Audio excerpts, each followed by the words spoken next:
Melalui unggahan di akun Instagram pribadinya @erikthohir, ia menyampaikan rasa terima kasih dan refleksi atas perjuangan panjang dari skuad Garuda yang berhasil menorehkan sejarah baru dengan menembus ronde 4 kualifikasi Piala Dunia 2026 zona Asia. Ia menulis, terima kasih kepada supporter, pemain dan ofisial atas perjuangan untuk bisa sampai round 4 kualifikasi Piala Dunia 2026. Pertama kali dalam sejarah Indonesia bisa sampai di titik sejauh ini. Kami memohon maaf, mimpi masuk ke Piala Dunia belum bisa kami wujudkan. Informasi terbaru dari perjalanan Timnas di kualifikasi Piala Dunia kami tanyakan langsung kepada manajer Timnas Indonesia Pak Sumarji yang telah bergabung bersama kami di Kompas Petang. Selamat sore waktu Indonesia Pak Sumarji.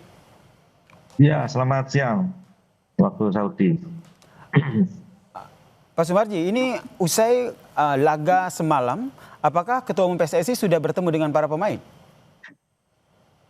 Semalam selesai pertandingan di hotel, Pak Ketua Umum ngobrol dengan pemain, dengan ofisial secara keseluruhan, dan momentum itu juga dipakai untuk sekalian berpamitan para pemain karena mayoritas para pemain akan kembali. Malam malam kemarin juga ada yang langsung kembali ke klubnya masing-masing, dan momen itu juga dipakai untuk bertemu dengan keluarga pemain yang kebetulan keluarga pemain juga ada semua di hotel, sehingga momen itulah yang kita pakai untuk sekaligus perpisahan dan kita mengakhiri perjalanan timnas senior ini dengan hasil yang sangat menyedihkan, yang sangat betul-betul membuat hati kami semuanya sedih dan tidak bisa berkata apa-apa lagi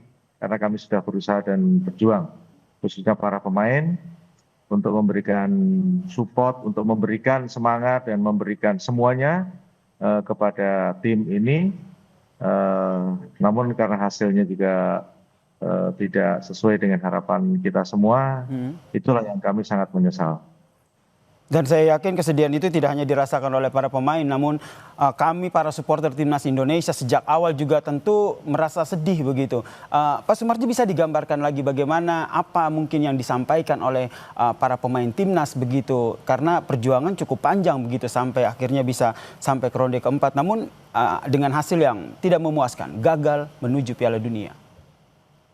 Ya, perjalanan timnas senior ini kebetulan kan kita mulai dari bulan Oktober 2023. Artinya saya bersama-sama dengan para pemain silih berganti berdatangan, ada promosi degradasi antar pemain. Ini sudah 3 tahun lamanya. Tentu ini kan membuat kita semuanya benar-benar sangat sangat kecewa, sangat sedih dengan adanya hasil yang benar-benar sangat tragis ini. Karena jujur saja sebenarnya kami semua official dan juga para pemain ya ini tidak mengira bakal ada hasil seperti ini. Khususnya para pemain juga tidak percaya dengan hasil ini gitu, karena para pemain ini hanya menjalankan tugas ya. Sekali lagi, para pemain ini hanya menjalankan taktik strategi yang disampaikan oleh pelatih, sehingga pemain ini juga merasa dengan hasil ini sangat membuat hatinya benar-benar kecewa. Ya, bagaimana ya, saya bisa menggambarkan, kami semua menangis di ruang ganti. Jadi di ruang ganti kami semua menangis, kami juga mengevaluasi diri, kenapa kok bisa seperti ini. Padahal kami jujur, dari kami datang tanggal 2, tanggal 3, semuanya, ya belum semuanya, ada beberapa yang sudah gabung, kami saling berbicara dan kami yakin bahwa kita akan bisa lolos di round 4 ini gitu. Tetapi ya kembali lagi, yang harus diingat bahwa pemain ini kan hanya menjalankan strategi dan menjalankan apa yang disampaikan oleh pelatih. Saya kira pemain ini sudah betul-betul bekerja sesuai dengan apa yang diinstruksikan pelatih. Terlepas hasilnya tidak bagus, ya saya minta semuanya untuk bisa mengerti, dan saya kembali lagi ya,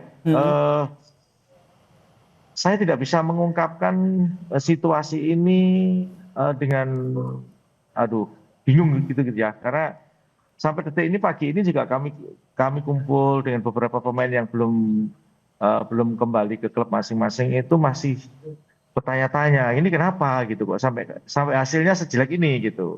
Sehingga ya kembali lagi bahwa Hmm, kami di official juga akan mengevaluasi diri untuk berbenah diri untuk lebih baik lagi ke depan. Ya oke. mudah-mudahan dengan kami bisa mengevaluasi diri dan berbenah diri ini ke depan akan ada jalan yang terbaik lah untuk timnas ini. Baik, sedikit membahas soal pertandingan tadi malam begitu. Kalau kita lihat ini kan salah satu momen yang juga menjadi sorotan adalah protes yang dilayangkan oleh Kapten Timnas Jaid Ijas terhadap wasit. Anda juga melayangkan protes itu. Apa yang sebenarnya nanti langkah ke depannya?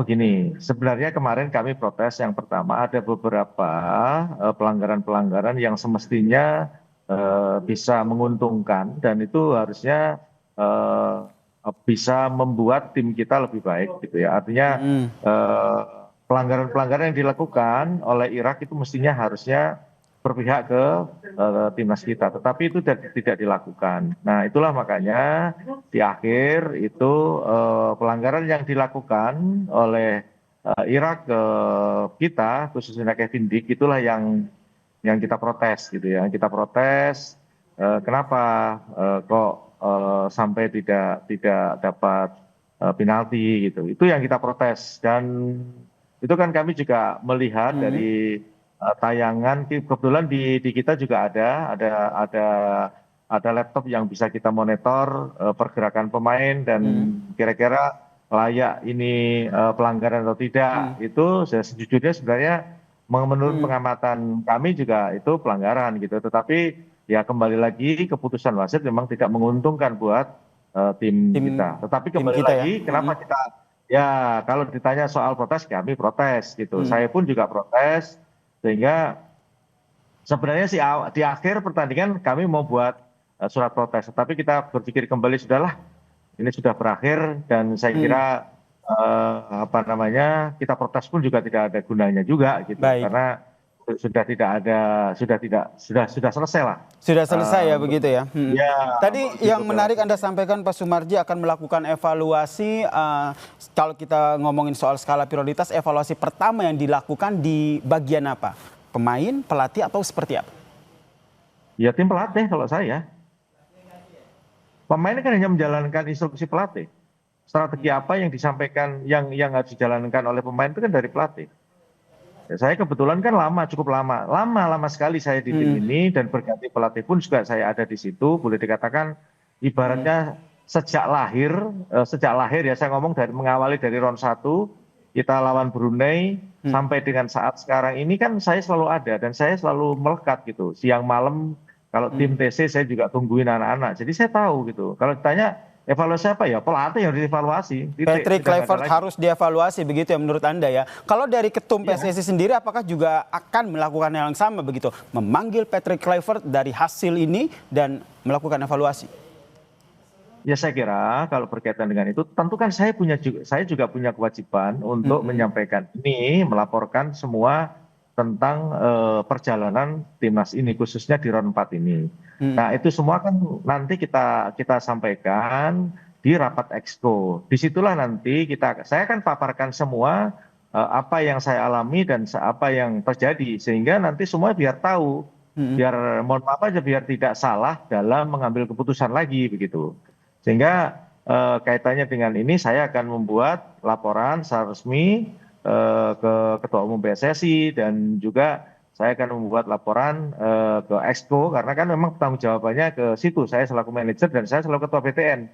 Itu kewajiban saya untuk melaporkan ini semua Hmm. dan akan kami laporkan. Tentu nanti keputusan selanjutnya itu ada di rapat Exco. Seperti apa nanti? Nah, harapannya kita harus berbenah, nggak boleh seperti ini gitu. Oke, baik, kita nantikan seperti apa evaluasi yang dilakukan dan kita berharap timnas Indonesia yang tetap lanjut terus begitu dan berbenah dengan hasil ini. Terima kasih manajer timnas Pak Sumarji telah berbagi Ya, informasi baik. bersama kami di Kompas Petang.